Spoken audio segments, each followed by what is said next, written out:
అవునంటే ఒక సమస్య, కాదంటే ఒక సమస్య. అట్లాగే బీజేపీని ట్రాప్‌లో ఇరికించే ప్రయత్నం చేసింది ఒక ఫేక్ వార్త ద్వారా వైఎస్ఆర్ కాంగ్రెస్ పార్టీ.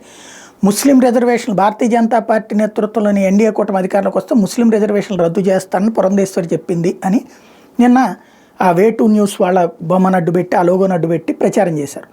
దాన్ని అబ్బబ్బే అట్లా నేనెప్పుడు అనలేదని పురంధేశ్వరి తప్పుడు వార్త అని ఖండించారు. ఇప్పుడు భారతీయ జనతా పార్టీ మూల సిద్ధాంతం ఏంటి? మతపరమైన రిజర్వేషన్ ఉండకూడదు. మరి అప్పుడు ముస్లిం రిజర్వేషన్లు తీసేస్తామని చెప్పి తెలంగాణలో కూడా ప్రకటించారు కదా.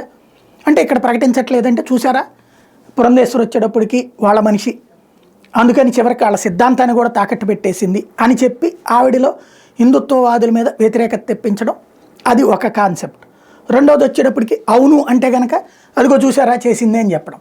బట్ పురంధేశ్వరి అయితే ప్రస్తుతానికి తెలుగుదేశం కూటమికి ఇబ్బంది రాకుండా చూసేటటువంటి ప్రయత్నమే చేస్తున్నారు.